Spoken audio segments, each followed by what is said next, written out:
Mom. You have no idea what I put this woman through.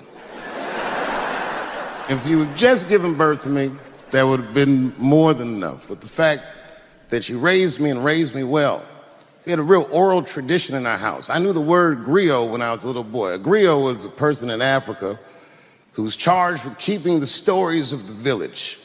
Everyone would tell a griot the stories and they would remember them all so that they could tell future generations. And when they got old, they'd tell them to someone else. And they say in Africa, when a griot dies, it's like a library was burnt down. And my mother used to tell me, before I ever thought about doing comedy, she said, you should be a griot. And she'd fill me with every story of black life. You know, she's educated in African-American studies, and she would let me understand the context that I was being raised in, that I'm being raised in a hostile environment that I have to tame. By the time I was 14 years old, I was in nightclubs, mastering an adult world. It was terrifying. The crack epidemic was going on, and my mother would hear gunshots outside and be scared to death. Maybe it's my son. But early in my career, if you remember, Mom, you used to sit in the club with me. She'd do a full day of work. You'd be back there falling asleep, just waiting for me to go on. She would watch my show every night. Do you know how long that car ride is home?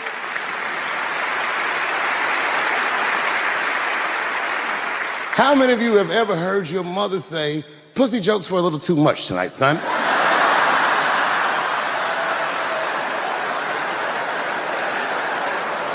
I was a soft kid.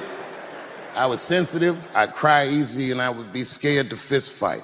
And my mother used to tell me this thing, I don't even know if you remember, but you said this to me more than once. You said, son, sometimes you have to be a lion so you can be the lamb you really are. What is happening in Hollywood that a guy that tough will be on the street waving a gun, screaming, they are trying to kill me? Yeah. What's going on? Why is Dave Chappelle going to Africa? Why does Mariah Carey make a $100 million deal and take her clothes off on TRL? A weak person cannot get to sit here and talk to you. Ain't no weak people talking to you. So what is happening in Hollywood? Nobody knows. The worst thing to call somebody is crazy, is dismissive. I don't understand this person, so they're crazy. That's bullshit. These people are not crazy. They're strong people. Maybe the environment is a little sick.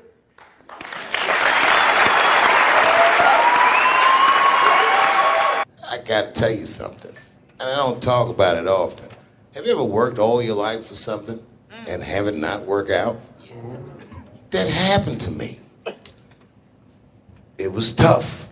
Think about it. I was gone for 12 years.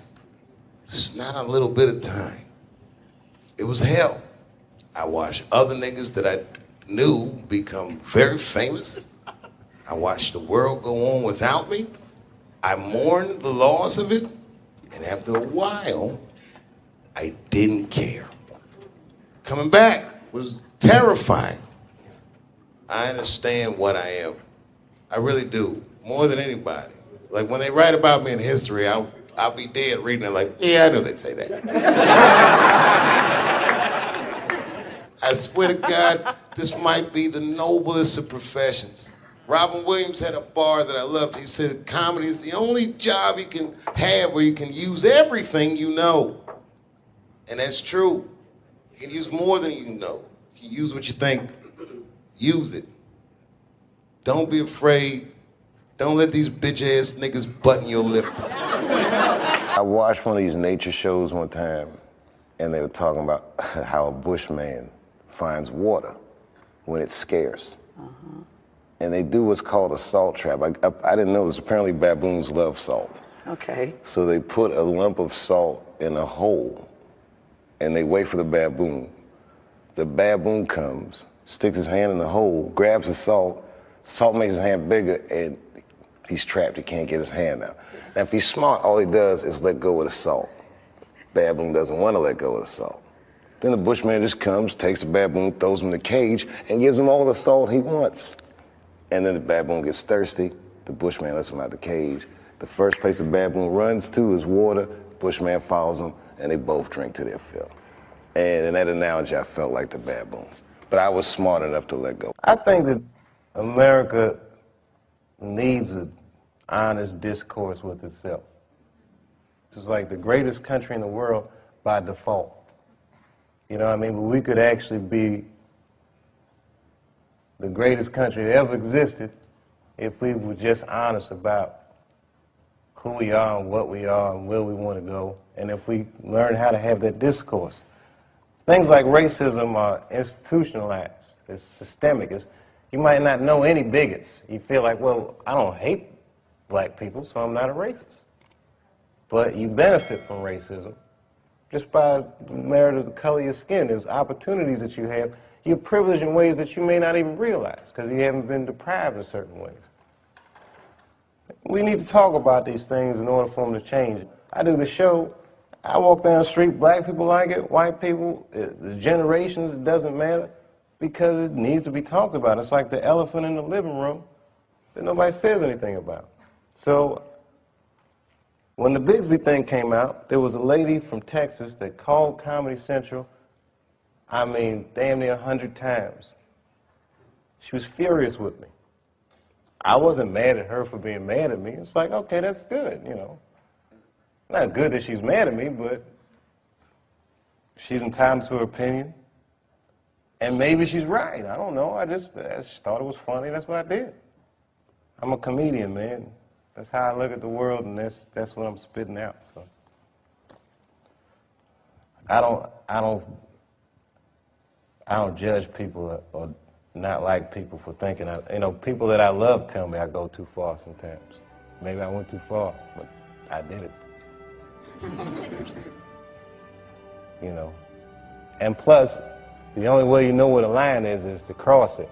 And I think that what is life if nobody's crossing the line? You just want to try to be on the right side of history, and sometimes what's going on in the immediate present is not as important as the long term. The truth is permanent, and then everything else falls by the wayside. I want to say one thing today just made me think about. For all the things that I've done, I'm most renowned for what I didn't do. I've made decisions in my career that a lot of people have called insane.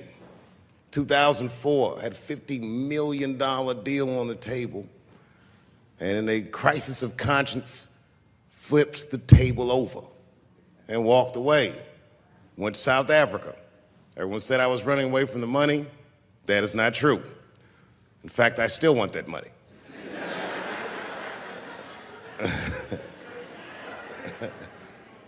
The idea that I wanted to just share with you guys is the idea that sometimes you do what you think is best, whether anybody understands it or not.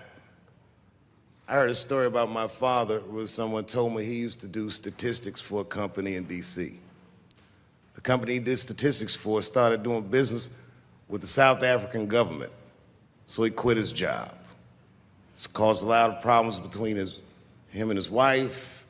It's hard for a man when he can't provide for his family the way he wants to, and he suffered through it. And a generation later, when I had my crisis of conscience, I was able to go to a free South Africa and get away from the heat. This idea that what you do in your lifetime informs the generations that comes after you is something I keep thinking about, something that is so much bigger than just ourselves. And today I'm standing in front of you guys, and I know you guys are like, oh, I know you're bored. But I see family of mine in the front row some who I've never met, and I just realize how all of us are connected. That my great-grandfather built something more substantial than buildings. He built a community, and he built, more importantly than a community, he built a way. You know, so I'm very grateful. Very grateful. Hello, police. I just saw him saying, you know what I mean? He's standing over like, so this is what black people talk about.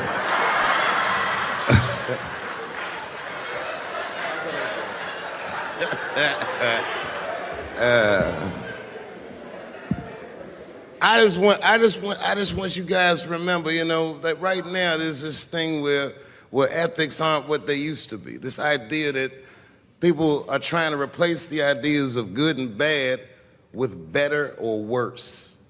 And that is incorrect. You gotta keep your ethics intact because good and bad is a compass that helps you find the way. And a person that only does what's better or worse is the easiest type of person to control. They are a mouse in a maze that just finds the cheese. But the one who knows about good and bad will realize that he's in a maze. So, that being said, I just hope that all of you guys transcend whatever you see as your obstacles and that you live outstanding lives and that you stay connected to your communities because you have so much power there, and that you grow your communities and you diversify your communities, and that you don't let anybody tell you you can't or to be afraid. It's okay to be afraid because you can't be brave or courageous without fear. The idea of being courageous is that even though you're scared, you just do the right thing anyway. So in 2004, I walked away from $50 million, and in November, I made a deal for $60 million. So,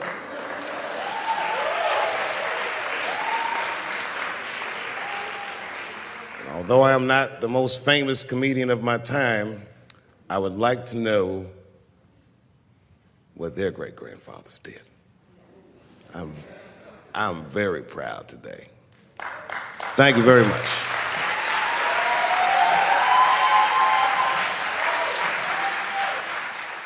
I can't remember a time when I wasn't. You know, when I was growing up, I was probably about 8 years old, and at the time, we were living in Silver Spring. Yeah. Yes. Common misconception about me in D.C. A lot of people think I'm from the hood. That's not true. But I never bothered to correct anybody because I wanted the streets to embrace me. As a matter of fact, I kept it up as a ruse. Like sometimes I'll hang out with rappers like Nas and them, and these motherfuckers will start talking about the projects. Yo, it was wild in the PJs, yo. And I'll be like, word, nigga, word. But I don't know. I have no idea.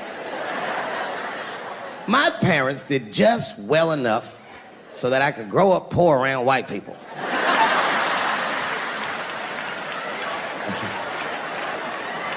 And to be honest, when Nas and them talk about the projects, nigga, I used to get jealous.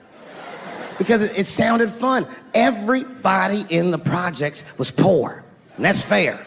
But if you were poor in Silver Spring, nigga, it felt like it was only happening to you. Nas does not know the pain of that first sleepover at a white friend's house. And you come back home on Sunday and just look at your parents like, y'all need to step your game up. Everything in Timmy's house works. Remember the first time you saw that? In a cold winter, and you'd be at a white friend's house and see the motherfuckers in their living room without their coats on?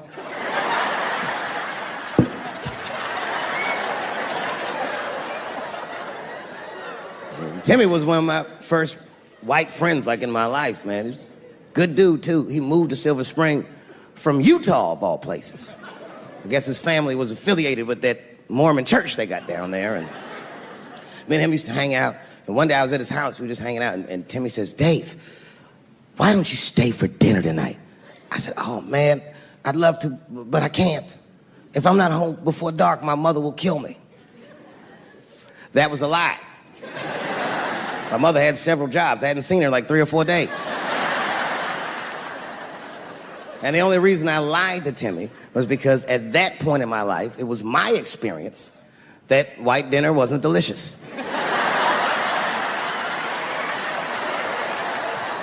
I'd rather go home and fry some bologna or some shit like that.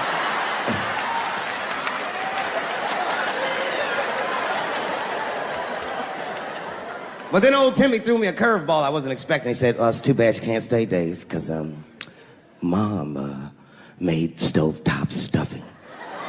I said, what the fuck, stovetop? Well, hold on, nigga. Let me make some phone calls real quick. I had seen that commercial so many times, I had dreamt of getting my hands on some of that stovetop stuffing. And finally, I met a motherfucker that actually had a box of stovetop in the house. I couldn't miss this opportunity, so I pretended to call my mother. And then I came back and I said, Timmy, you're not gonna believe this great news. Mom said I can stay. And he said, fantastic. He said, why don't you come with me and we'll help set the table and then we can say the blessing. I had no interest in setting this motherfucker's table or saying these crazy ass Mormon prayers. I just wanted that goddamn stuffing.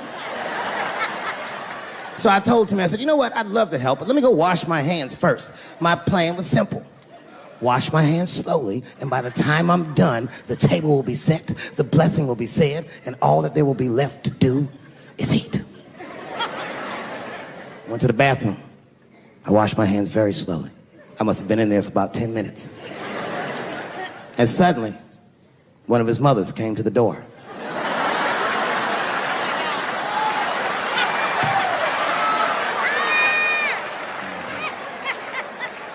She was like, hi, David, right? I said, yes, ma'am. She said, Timmy tells me that you're planning on staying for dinner. I said, I hope that's not a problem, ma'am. She says, no, it's no problem. In fact, we'd love to have you. It's just that we weren't expecting company. And I'm afraid there's not enough stovetop stuffing for everybody. So I kicked her in the pussy. Bam! Ladies and gentlemen, I told you I'm dope, nigga. I told you what I was gonna say and you still didn't see it coming. And that's why I make the big bucks.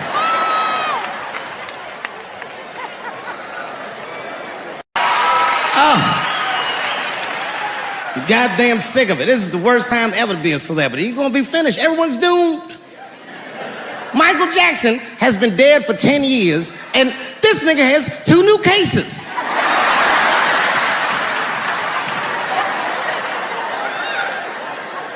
And if you haven't watched that documentary, then I'm begging you, don't watch it.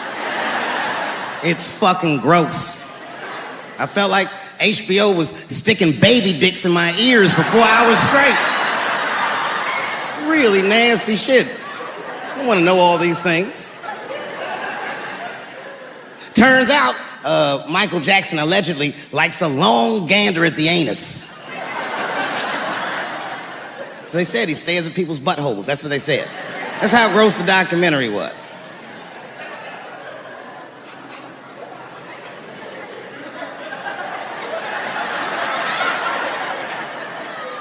I'm gonna say something that I'm not allowed to say. But I gotta be real.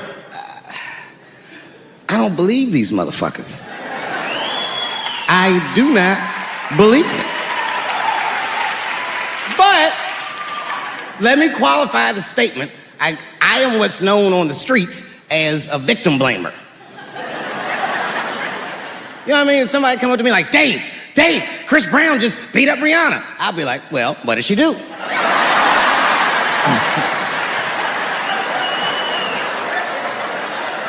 Dave, Michael Jackson was molesting children. Well, what were those kids wearing at the time?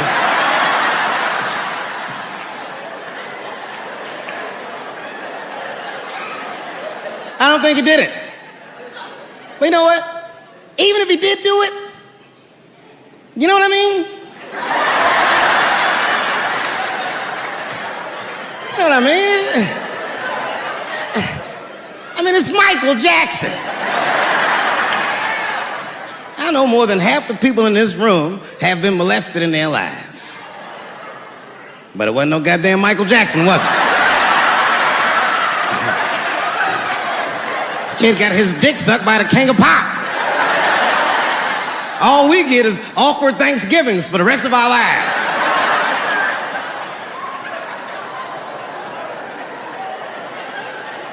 You know how good it must have felt to go to school the next day after that shit? Hey, Billy, how was the weekend? How was my weekend? Michael Jackson sucked my dick. And that was my first sexual experience. If I'm starting here, then sky's the limit.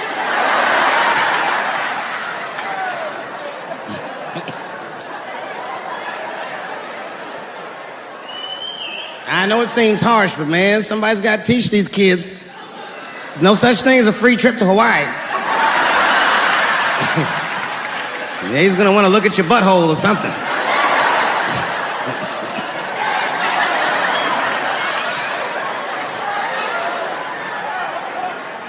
You know why I don't believe it? You know why I don't believe it?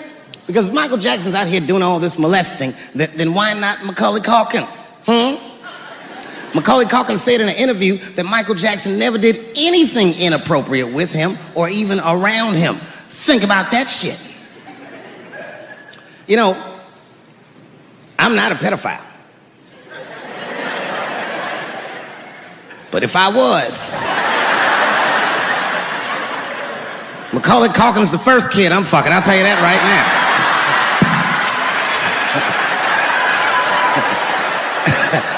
I'd be a goddamn hero. Hey, that guy over there fucked a kid from Home Alone. And you know how hard he is to catch.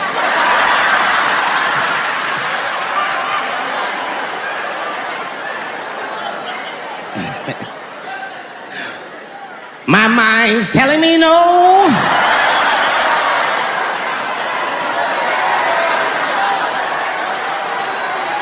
Okay, R. Kelly is different. I mean, you know, if I'm a betting man, I'm gonna put my money on he probably did that shit. I'm pretty sure he did that shit. You know, it was bad, okay, so a couple years ago, I was doing a show in Detroit, and I'm sitting backstage in my dressing room. A friend of mine comes by, this chick, Dream Hampton. Dream tells me, right before I'm going on stage, she goes, Dave, I'm working on a documentary about R. Kelly. Would you like to be in it? And I was like, nah, bitch, I'm cool.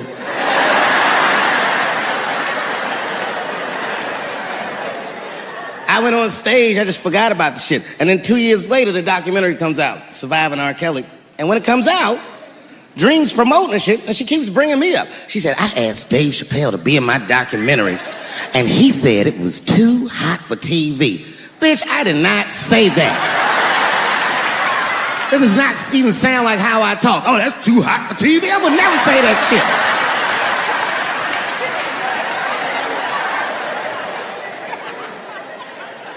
But I'm gonna tell you guys why I wasn't in the documentary.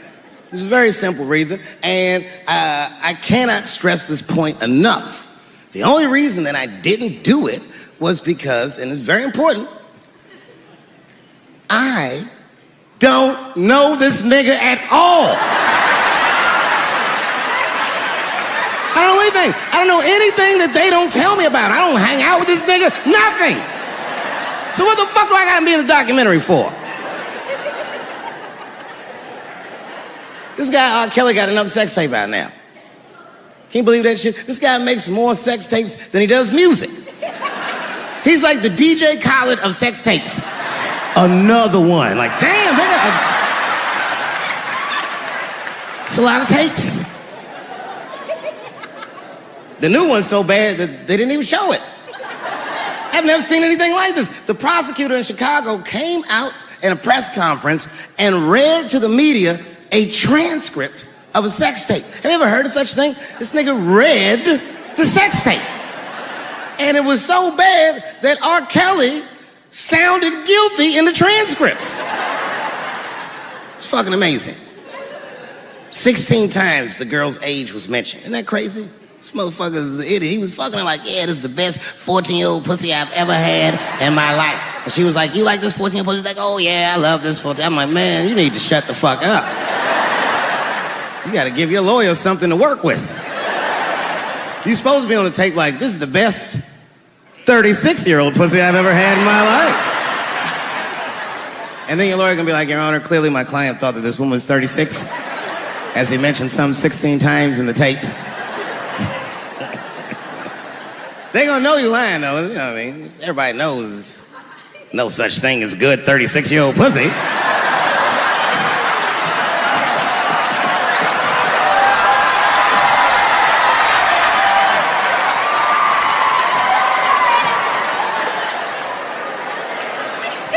Doesn't matter what I say.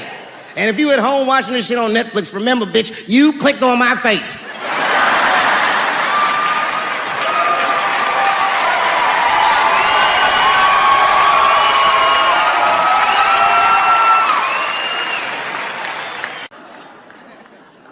know who I feel real bad for is Indians.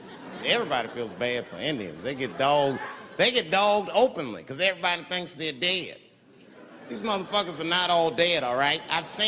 With my own eyes, I've seen a gathering of 1,500 Native Americans. They were all gathered in one place. The place is called Walmart in New Mexico. There's Indians everywhere. I'd never seen Indians before. I wasn't even sure if they were Indians. It's fucked up, but I asked one of them. It's not nice, but I seen him in the sports section looking at bows and arrows. I had to say something. Excuse me. I don't mean to be rude. Are you an Indian? And he was cool. Yes. Yes, I'm Indian. Still didn't believe him. I had to test him to be sure. This is fucked up. But I had a gum wrapper in my pocket, so I balled that shit up and I threw it on the floor. And a single tear came out his eye. I said, oh shit. I had so many questions. So what tribe are you from? I am a Navajo. I said, word. I studied you in social studies.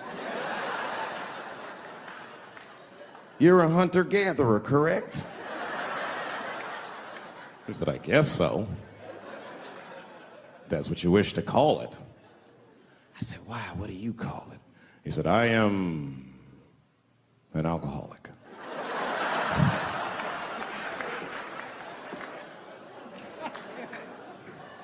I said, well, what's your name, dog? He said, please. Dog is my cousin. That was a good guess. My name is Running Coyote. What is your name, friend? And that shit caught me off guard. I mean, I didn't want to say my name was Dave to a motherfucker named Running Coyote. This don't feel good enough. He just put me on the spot. I said, huh? My name, what? Oh, my name's Blackfeet. Then I changed the subject. Forget about me. What's going on with you? I want to meet your chief. Why don't me, you, and your chief and your friends get together tonight? We could have a real live peace pipe smoking ritual. We need to celebrate, nigga. I thought you were dead. And he set it up. It was beautiful. It was just like I dreamed. We was all sitting around. Them Indians was beating the drum. Some other Indians came out the back with a long blanket that was folded in half and put in front of us. Open that shit up, and on the blanket was a long wooden pipe with feathers. And bags of weed were all over the blanket. Chief walked over.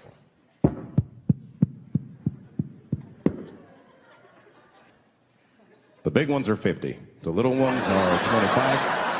And these are 10.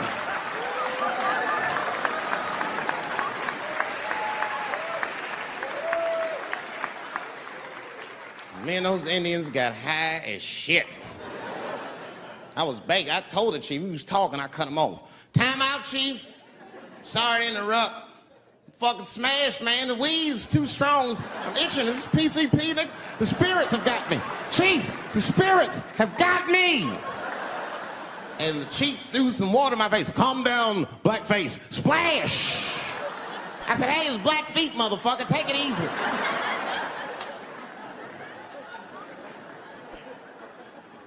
Blackfeet, you're welcome to stay amongst me and my tribe for the night until the spirits leave you. And they gave me my own teepee to sleep in, which sounds nice. I personally felt like it was a little fucked up, you know, because they all had houses, man. It's like, why can't I sleep with y'all in the house and watch TV? Nigga, I can't be on this grass all night.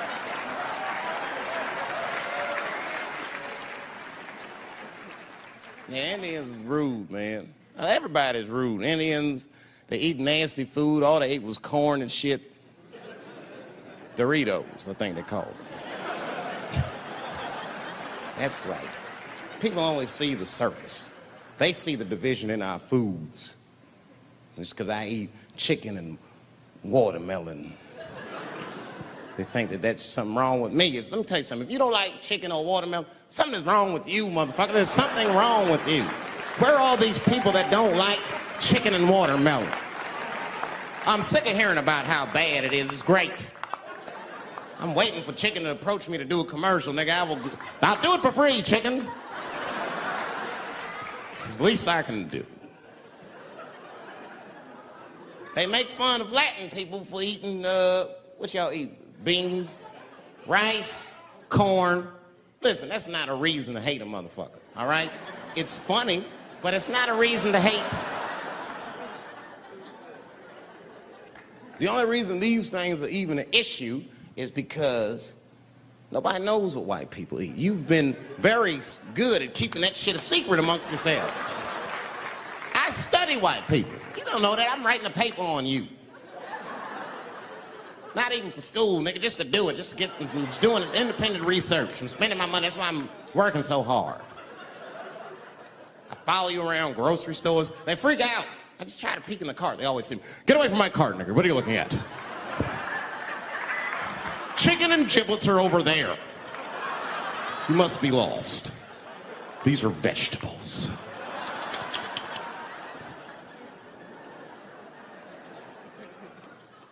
I know what you drink. See how quiet it got?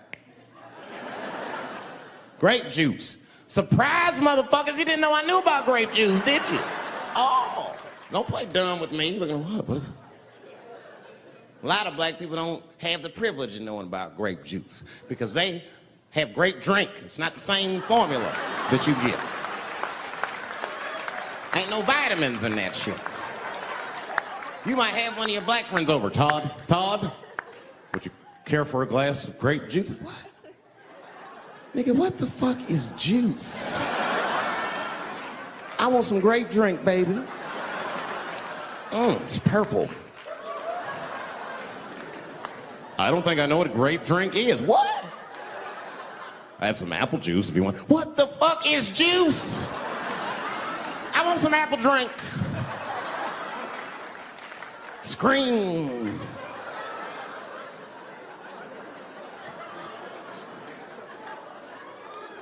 Remember that commercial for Sunny Delight when all the kids run in from outside playing? And they all run to the fridge. All right, I got some purple stuff, some Sunny D. As soon as you say Sunny D, all the kids go, yeah! Watch the black kid in the back. If you ever see that commercial again, look at that black kid. He'd be like, I want that purple stuff. That's drink, nigga, that is drink. They want drink. I want all them vitamins, nigga, I want drink. Sugar, water, purple. That's the ingredient, sugar, water, and of course, purple. It's too fucking much. I got a lot of things to talk about tonight. First of all, I've stopped smoking weed. With black people, you didn't let me finish, motherfuckers. God damn. I'm sorry, black people, to break the news so publicly, but I can't smoke with you anymore. Every time I smoke weed with my black friends, all you talk about is your trials and tribulations. I'm sick of that shit. I got my own problems. Nigga, that's a waste of weed. I'm smoking weed to run away from my problems, not take on yours. From now on, I smoke weed exclusively with white people. Calm down, motherfuckers. You win by default. You got good weed conversation. All white people talk about when they get high is other times that they got high. I can listen to that shit all night. Dude, remember at Frank's last week? It's fucking smashed, man. And catalogs everything they drink. 2 shots of Jaeger, tequila, 4 bong hits, man, beer, cheeseburger. That shit is great. Only bad part is you cannot pass out around white people. Every time white dudes pass out around each other, they always do some borderline gay shit when the guy's asleep. Frank fell asleep, so we stuck a carrot in his ass and put shaving cream on his balls. Why, motherfucker? Why would you do that to a friend of yours? He trusted you enough to sleep around you. You gonna put a carrot in his ass? Is that nice? I tell you right now, if I put a carrot in a black dude's ass, a nigga will kill you when he wakes up for some shit like that. That is an automatic death sentence on the street. It's a rap for you. I'm gonna kill that motherfucker. I thought y'all was friends, baby. What happened? I fell asleep at his house, right? We was drinking, and I fell asleep at his house, and while I was sleeping, right? I'm just gonna kill that motherfucker, all right? That's all you need to know. And fuck carrots.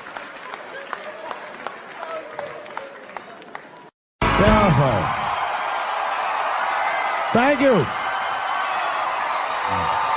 Thank you very much.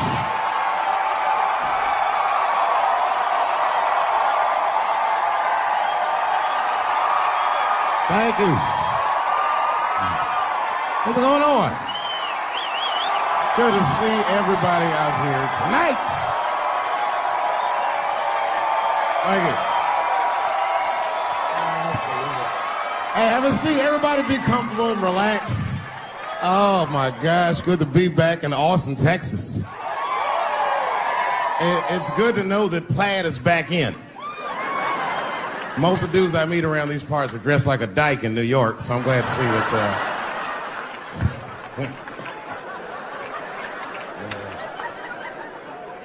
Man, fucking Texas, this place is pretty good.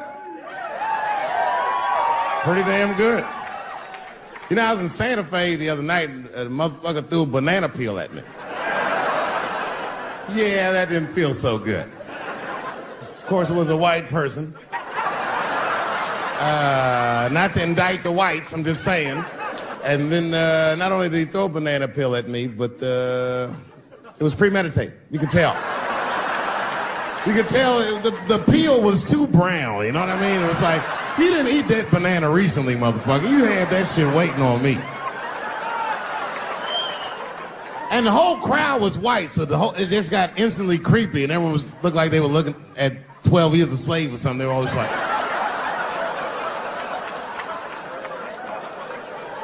who the fuck does that? And then they arrested the guy, which was... I said, someone's gonna fuck you in the butt in the holding cell. You know that, right? Can't just be throwing banana peels at Dave Chappelle. They're not gonna let you get away with this.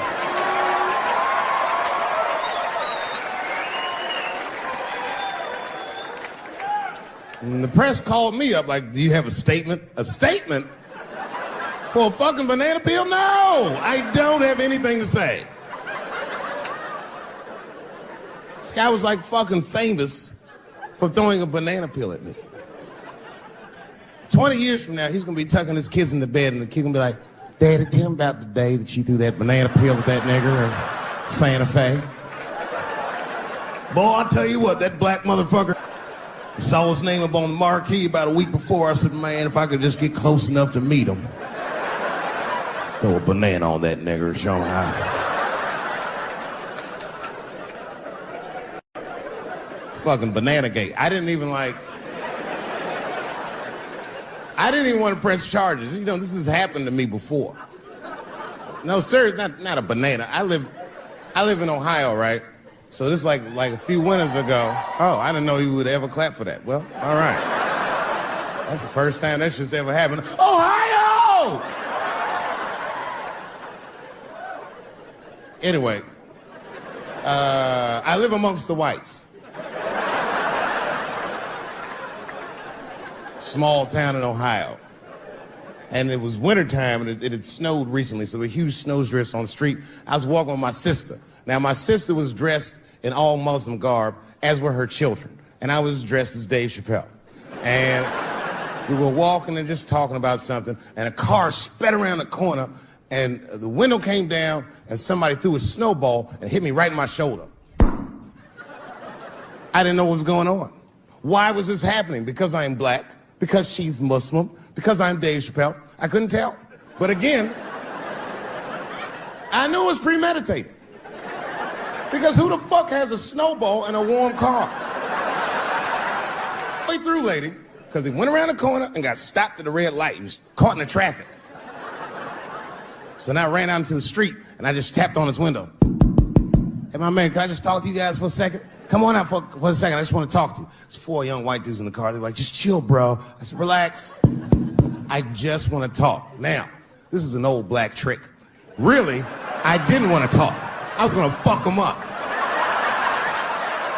So, if you're ever caught in traffic and a black guy starts saying he just want to talk to you, don't open the door, nigga. And even if he's me, smiling at you. And they were like, chill, bro, just chill. And then the one guy in the back seat, I don't know what, he was just cockier than his friends. He was like, fuck it, man. I'll get out the car. And I started yanking on his door. Let me help you, motherfucker. Let me just help you out. And I didn't notice his window was down. And he threw a snowball and shit hit me right in my chest. Pow. He said, fuck you, you fucking nigger. And then the light turned green and they sped off. And I smiled from ear to ear. I looked at my sister and she said, I got the plates. And I was happy as shit because throwing a snowball at a motherfucker is a misdemeanor assault. But if you call me and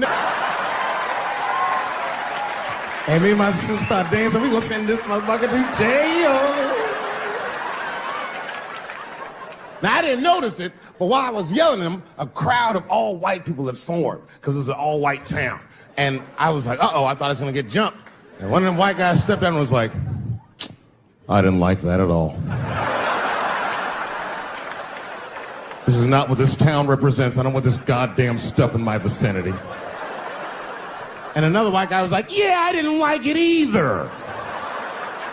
And then an old white guy stepped out of the crowd and said, young man, if you're going to fill out a police report, I would like to come with you and do the same. I said, you guys would do that for me? And the whole crowd said, hooray! I said, come on, y'all. I look like Malcolm X going to see Brother Johnson with a trail of white people.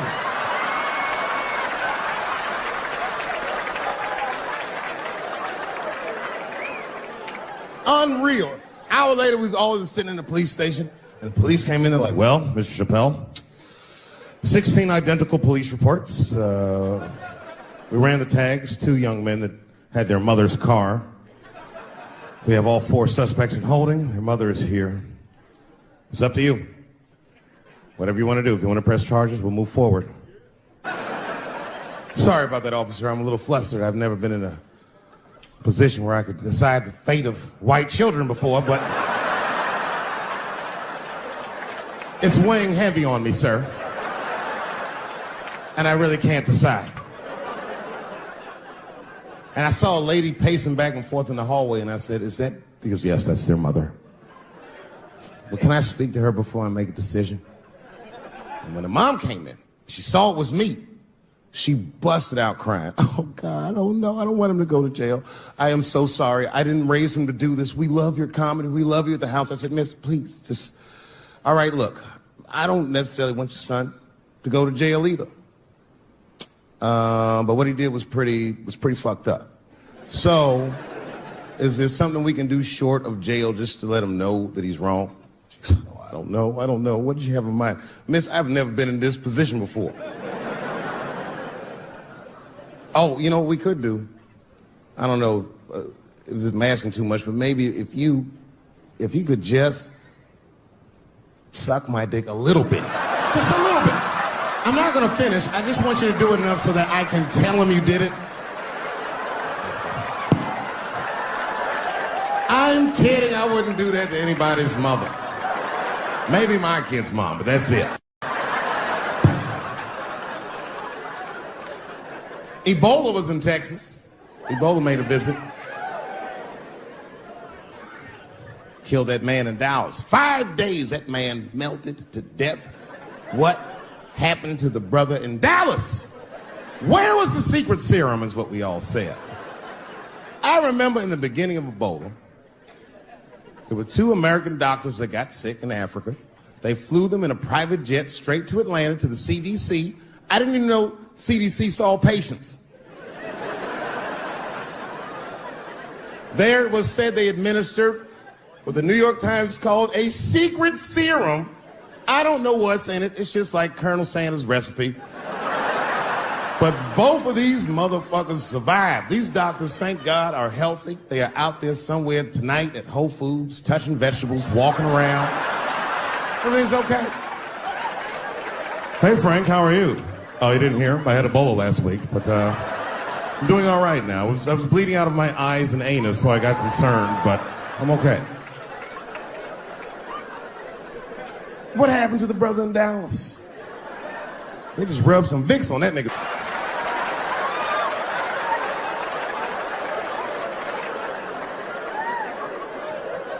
I knew he wasn't gonna make it. I already knew. Sad.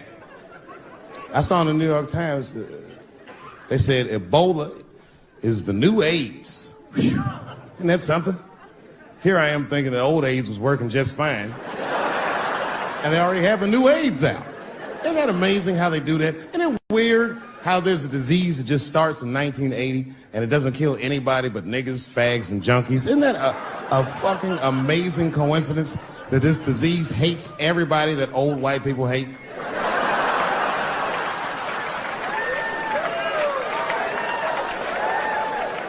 I think either God is white or the government hid that shit in disco balls.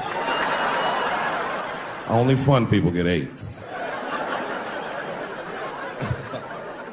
Last month on the front of the New York Times, the measles was a headline. I had to check the date of the paper. I was like, measles, what is this, 1850? What the fuck is this? Why is measles in the news? Turns out they were trying to decide if mandatory vaccinations for children is the way we all want to go. Any thoughts? I'm sorry, ladies and gentlemen, I don't know. I don't know about this one. First of all, black people generally don't trust doctors. You know, after the Tuskegee experiments and all that shit.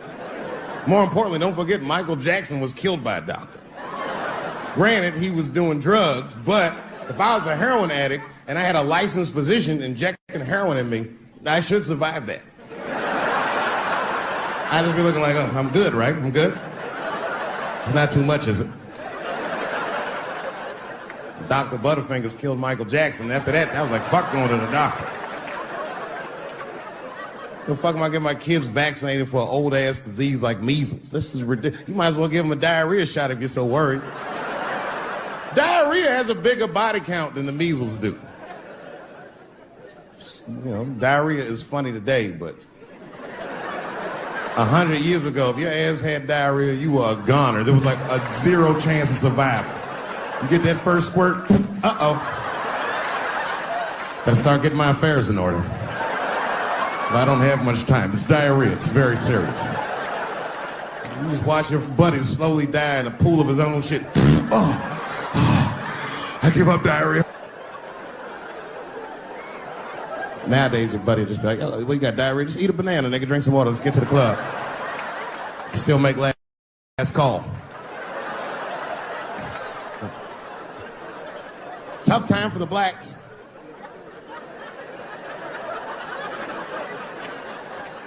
These are not good times for the blacks. I don't know if you know what I'm talking about, right? Police are killing us again. It's a very unfortunate set of circumstances because we were doing very well. You know, America has a racial hot seat. I think we can all agree that that's the truth. And we can also agree that that hot seat is traditionally occupied by African Americans in general, African American men in particular.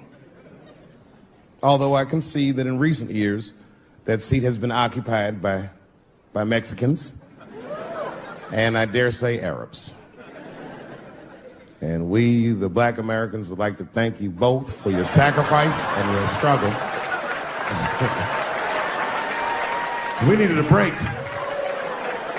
We needed a goddamn break. We all go through something, but at least I can leave my backpack someplace.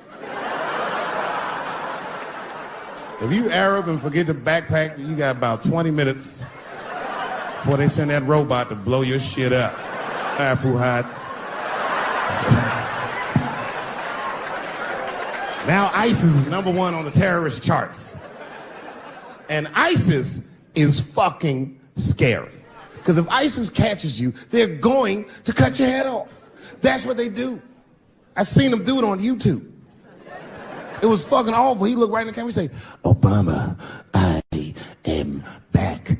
I saw that shit. I said, oh my God. Don't like.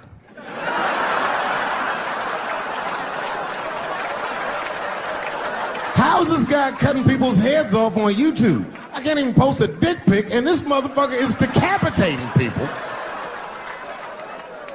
I'm gonna have to change my settings.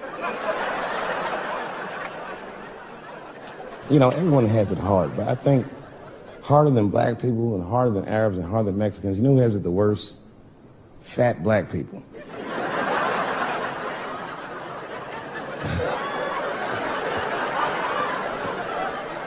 It's hard for white people to understand, but that's what I'm saying is very true. Fat black people have a really rough road because all manner of things kill white people. But you know what kills more black people than anything, more than police and terrorism? Salt, nigga. Regular. Here, white people are getting Ebola cures and shit, and meanwhile, I'm dying from fucking the flavoring.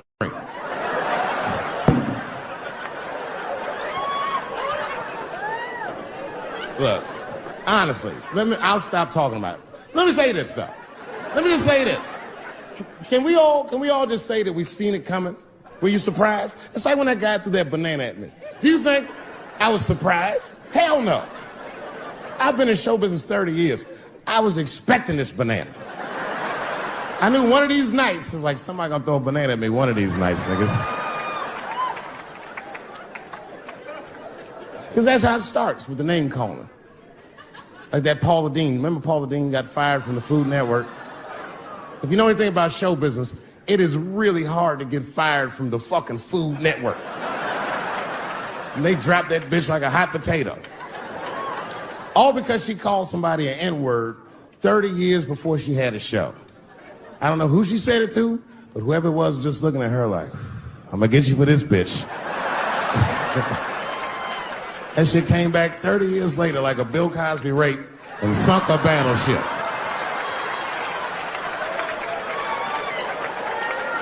And every black person was mad, but we weren't like that mad. I was just like, well, how's this bitch gonna call me a nigga when she taught me how to fry chicken? That's not fair.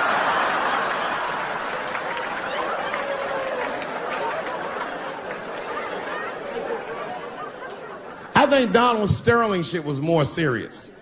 Remember Donald Sterling? He used to own the Clippers, and then he got caught on a secretly recorded tape saying some very unsavory things about African Americans. And there's a lesson in that for all of us. The lesson is, if you are old and white and racist in this great country, whatever you do, don't tell your black girlfriend about that shit, because that's who made the tape. She recorded all that shit, and the tape was terrible. He was like, stop bringing these black guys to my games. First, we're all confused, like, well, how the fuck are you gonna have a game without us? But it turned out that the black guy he was speaking of was none other than Magic Johnson, the billionaire. Unbelievable. Never even mentioned the fact that he had AIDS, which is... This guy must be really racist if AIDS is the footnote. You gotta be careful, baby. He got the old Ebola.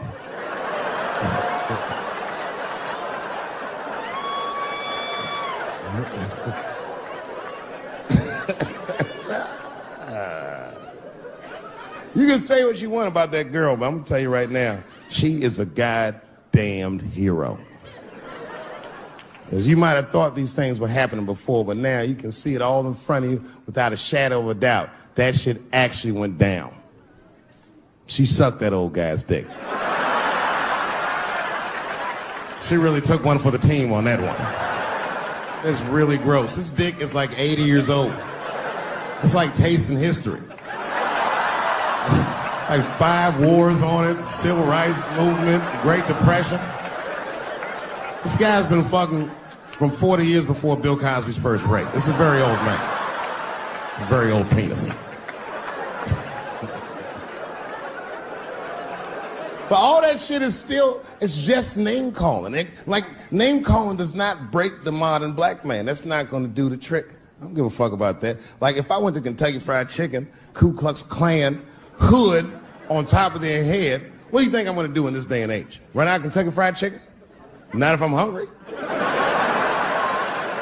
I'll go straight to the front. Hey, man, let me get a 2-piece. I don't give a fuck what he says. You want a biscuit with that, nigger?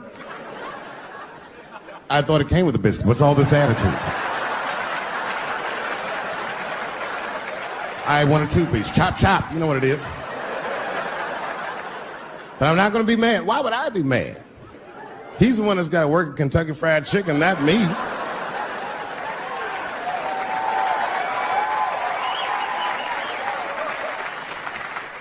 Well, how about this? What if I lived in Austin and I had a white girlfriend? It's possible in Austin. As a matter of fact, some people say it's necessary, but that's not the point. And me and my white girlfriend at home one night and we're just doing what lovers do. Maybe she's butt naked and she's down on one knee giving me a hand job. I love a good hand job. And she's really jerking me off. You know, getting her obliques nice and tight. I got a huge dick, so she's like, And I'm like, wow, this really feels wonderful. I think I'm gonna come. Nigger. I know, that's a tough one. But what do you think I'm gonna do? Hey!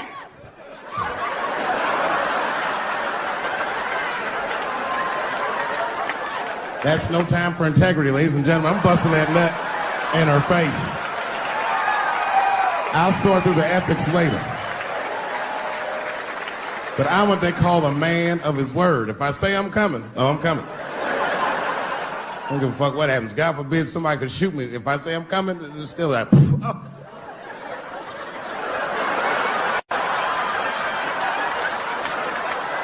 Doesn't mean I like getting shot.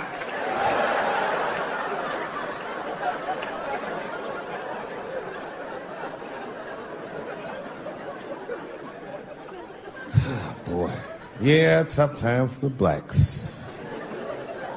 I'm not gonna say nothing about the police. I'll leave that for Chris Rock.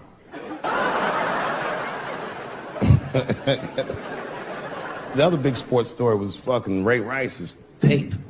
Anyone see that Ray Rice tape? I can't stop watching it. It's fucking awful. It's the most violent thing I've seen happen to a woman that was shot in color. Really fucking bad. Like, if I could have froze time at that moment and gave Ray Rice some advice, I don't think there's any way possible I'd be like, you should punch her in the face. It's a fucking terrible idea. At the same time, I also believe she shouldn't have rushed him. What the fuck was he like? Yo, you can't beat him. It's don't rush a motherfucker that's trained to stiff arm people in the clutch. He's gonna get the upper hand.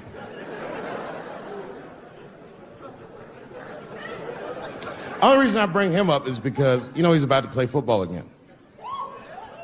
You didn't know that? The NFL was told by a federal judge that they had to reinstate Ray Rice because he was transparent with their investigation. He told them exactly what he did, and they can't just change your writ.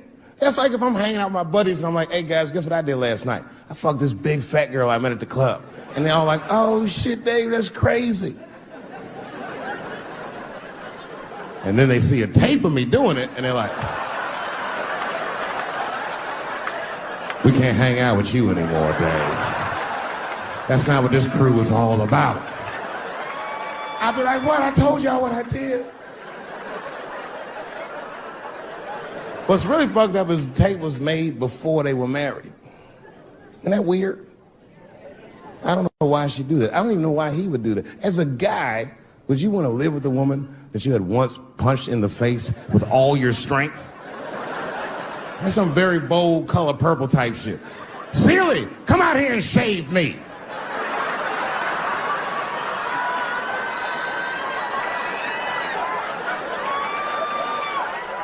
You out of your fucking mind?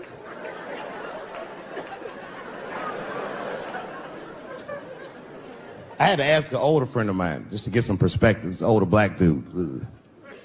Actually, the fairest person I've ever met. And I asked him, I just said, hey, man, I said, did you see that Ray Rice video? And instantly he was like, David, that shit was disgusting. I wonder what she said to him.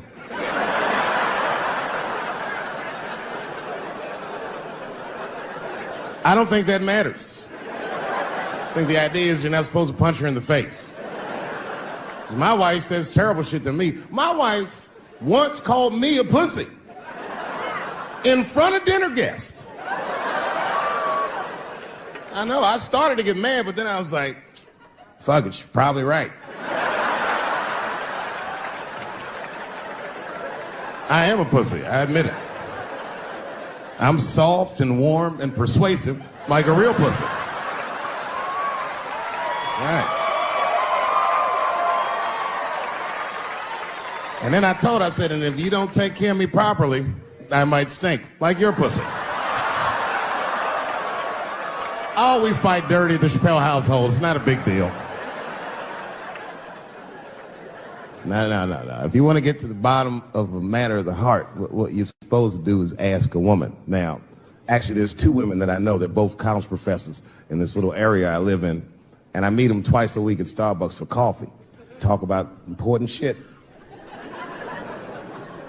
And I asked the girls, who's Ray Rice? After he punched her in the face with all his strength.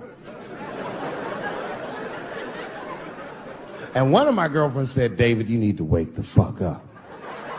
She's staying for the money. Well, now, wait a minute, because my other girlfriend was like, I disagree. I think that she actually loves him. And I said, wait a minute, ladies, you know what? I think that you're both right.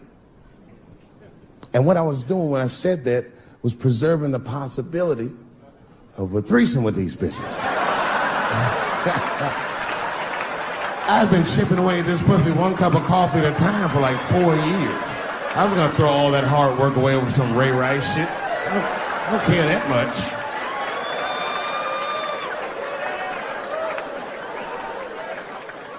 much. I'm just being real.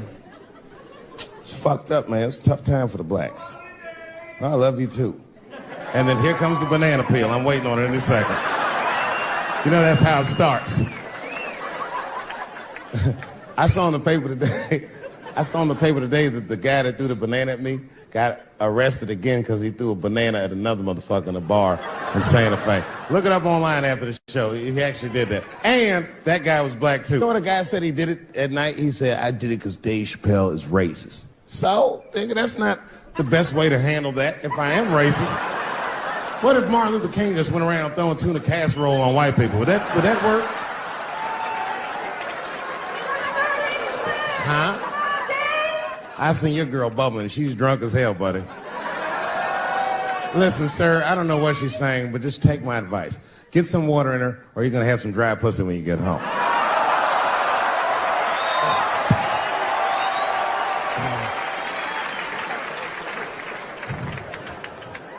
His dick's gonna be shaped the fuck up tomorrow. Santa Maria. Who got a cigarette in here? Anyone got a cigarette I can borrow? Yeah, you fella. Yeah, please. Well, let me see this. This is a Marlboro menthol. This could have been anybody. If it was a Newport, I'd be like a black dude threw that up. But a Marlboro menthol, that's one of them riddles.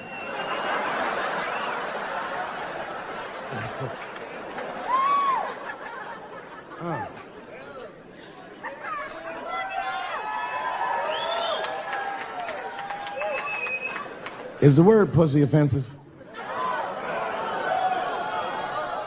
All right, just checking. I asked that crowd when we was in Denver, I said, is the word people? One was a woman in the front. She's older than me, maybe around my age. Definitely a feminist. You know what I mean? Short haircut, plaid shirt, you know what I'm saying? And she didn't say it offended her. What she said is she said, I'm uncomfortable with that word. And I was like, really? You? And then before I could ask her why, there was one other guy, he was in the balcony. Now, I don't think he was saying this to me, but he said this Everybody heard him say it. He goes, "It's delicious."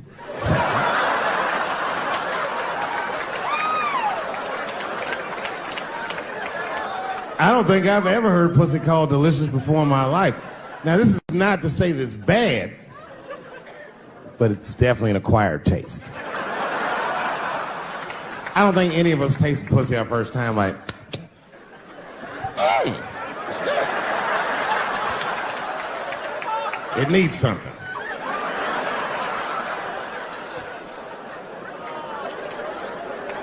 You know, it's illegal for a gynecologist to say the word pussy.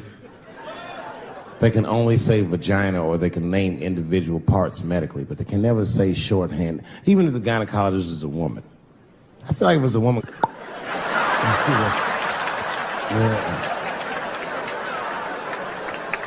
I don't think men should be allowed to be gynecologists. That shit is a conflict of interest. Even when my wife was pregnant, we used to go to the gynecologist.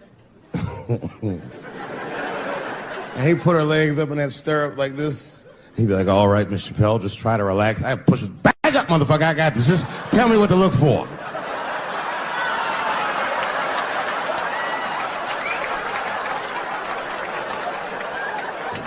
One of those home-style checkups. There's too many ethical questions when men do that. Like, can a gynecologist lose their license for smelling their fingers during an exam? Is that illegal? How could they not? These are men. It's like if you have a good barbecue, you don't even think about it. You just...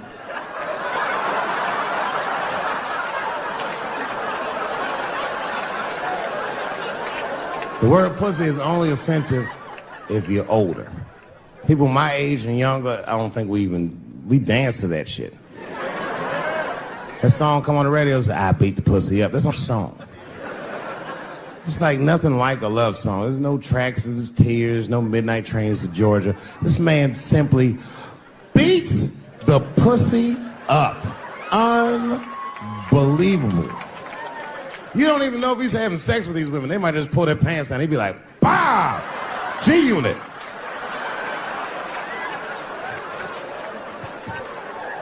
Like he'll be watching HBO. "Hi, I'm Larry Merchant, standing here ringside with the pussy after a devastating bout with 50 Cent. Pussy, come over here and let me talk to you for a second. My God, you look terrible. Your lips seem to be swollen. You're bleeding a little bit. Tell me, pussy, what happened inside of that ring with 50? I don't know, Larry. I felt really good in the first round. I was ready to fight. It's warm and moist, and I don't know. It just hit me from angles I wasn't expecting. Front, left. The backside surprised me the most. Well, pussy, let's take a look at round 4. This is where it all went wrong for you.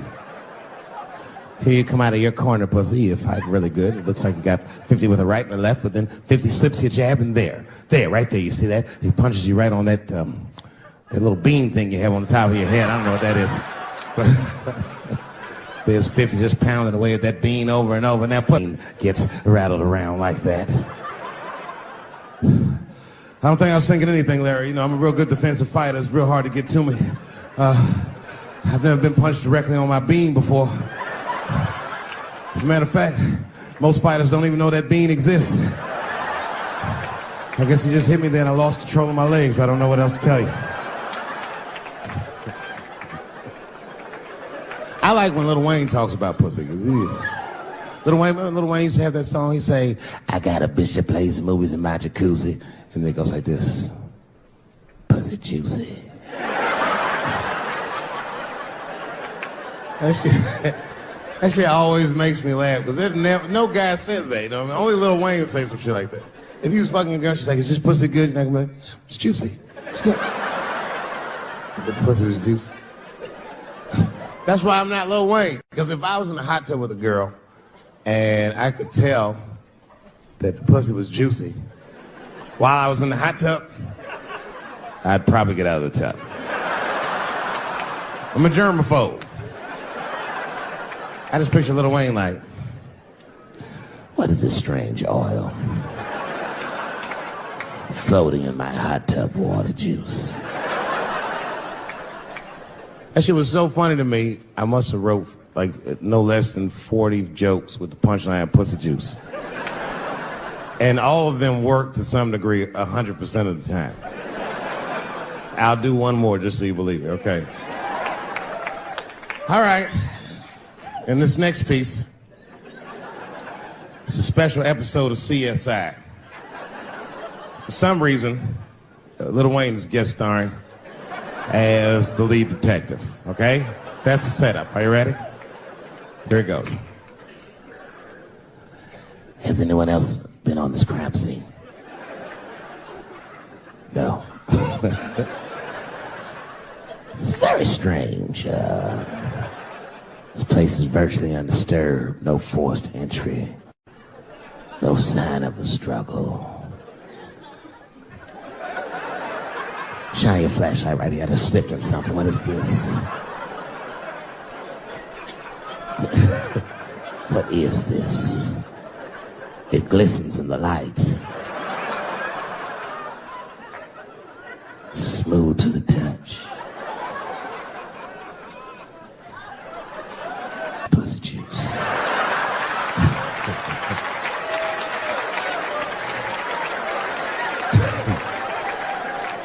She must have been sitting Indian style. 39 more where that came from.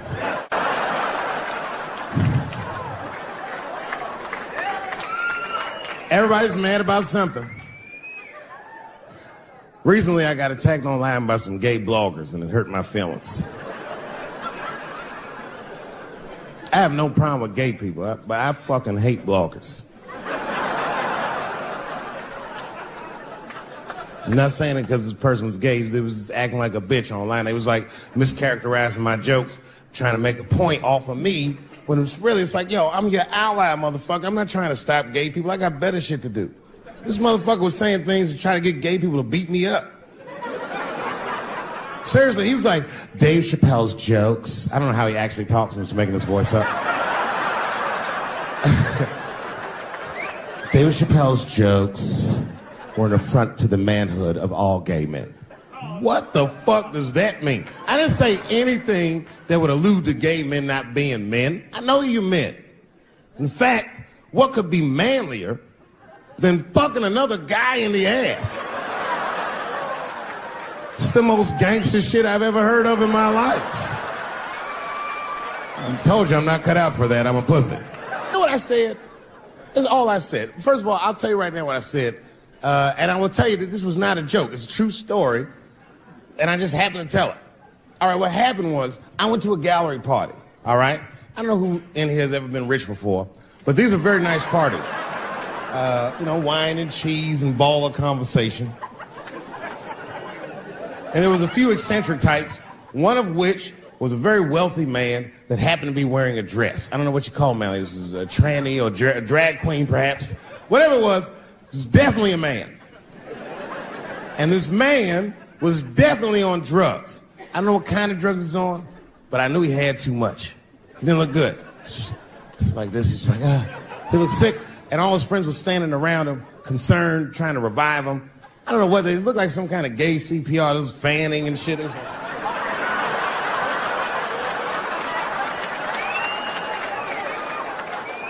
I saw all this from a distance. Now, I should have minded my own business, but I got curious. I was like, oh. And I went over there. All I said, excuse me, gentlemen, is he okay?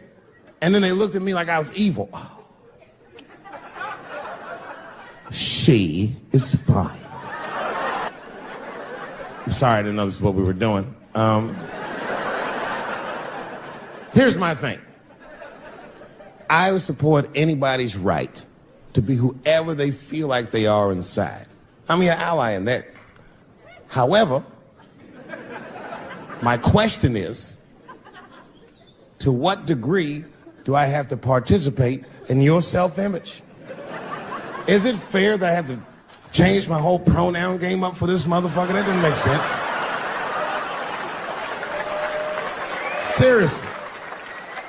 If I put on an Argyle sweater and I'm like, hey, everybody, I feel like a white guy in this sweater and I want some goddamn respect and a bank loan. That's not gonna work. Give a fuck how I feel. Why should I give a fuck how you feel? Nigger is a pronoun. But there was no time for philosophical debate. This was an emergency situation. I said, fine. Sorry, guys. I was just worried because she looks terrible. And she just fell off the bench. Appears that her dick is popping out of her dress. You mind if I call an ambulance, champ? I'd rather not be at a party where a tranny ODs. There's too many questions to answer.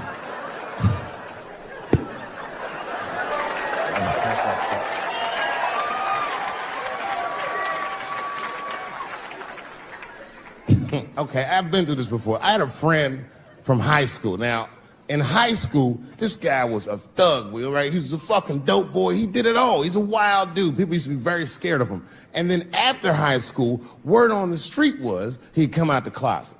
I personally didn't believe it.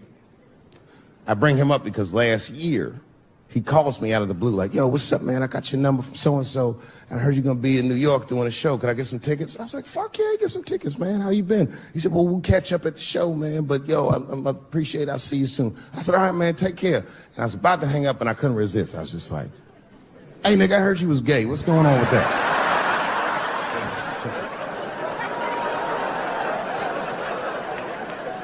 And I wish I didn't ask, because he sounded like he was dying to talk about that shit.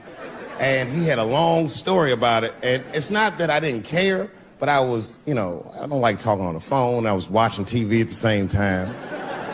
So I just wasn't really paying attention like I should. But I was trying to sound supportive, but I didn't really know what to say. So I was just like mumbling shit throughout this conversation. I was just like, nigga, you gay, man. You just gay.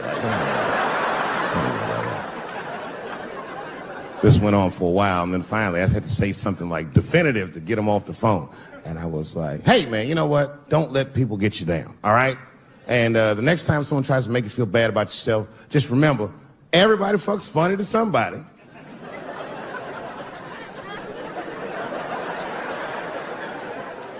He didn't like that shit. He's like, what the fuck does that mean? I said, huh? He said, you saying I fuck funny, motherfucker? I said, no, that's not what I'm saying. I'm saying everybody's different. He said, you ain't say different, nigga. You said funny. What's so fucking funny about the way I fuck? And I said, hey, man, I fuck feet. He said, what? Oh, this is not a joke, ladies and gentlemen. I get women to squeeze their feet together like this, and I fuck them right in that little space in their feet. But you can't build a community behind that shit. There's no flag for us. That shit made him laugh. And the next day, after the show, I saw him backstage. He was like, yo, what's up, man? I'm like, oh, shit, what's going on? And he had his buddy with him. He goes, Dave, I want you to meet Manuel. Manuel's my fiance. We're in New York getting married because it's legal here. I said, well, gracias. And he went to go get some drinks. And then my buddy looked at me. He was like, so, Dave, what do you think?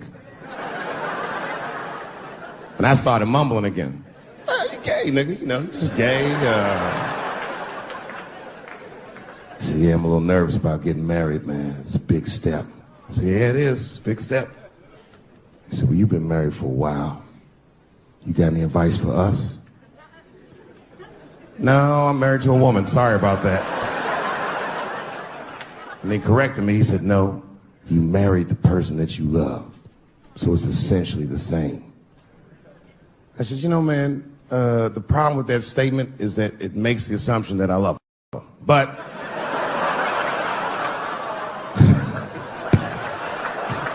you guys lighten the fuck up. Of course I love my wife. She laughs at this shit. As a matter of fact, she eats and spends this shit. You know what I told him? I told him, I said, you know what you should do, man? First of all, you shouldn't do it. I'm talking about being legally married. It's not that you're gay as much as just legal marriage is a fucking diabolical leverage game in the United States. I'm just being honest. Devoid of religious significance or the idea of love, marriage is nothing but an awful contract that you shouldn't sign. I'm just being real. Because you start out loving each other, and then like 2 years later, you're just building a case against one another for a hypothetical court date that may or may not ever happen. You throw being gay on top of that, that shit is explosive. Like it's that Ray Rice shit. Okay, right after Ray Rice went through all that shit, I was at a party and I met this kid, Michael Samms. You know Michael Samms? Very nice guy. He's the first openly gay NFL player. And Mike's a very nice guy, very brave guy. But when I met him, I couldn't help but thinking, his wife up in the elevator. Is that domestic violence or is that just two niggas working shit out in the elevator? You know what I mean?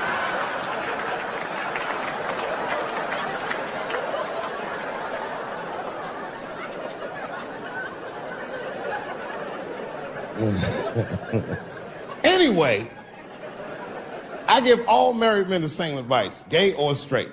Get a dog. This dog will love you all the time, but she's not going to. It's real talk. I didn't even know about dogs, and my kids got the dog. They brought him home from the shelter, and I didn't even want him. They were like, "Can we keep him?" I said, "Nope." I said, "Where did you even get this dog?" They're like, "We got him from the shelter." I was like, "Ugh. Probably something wrong with him.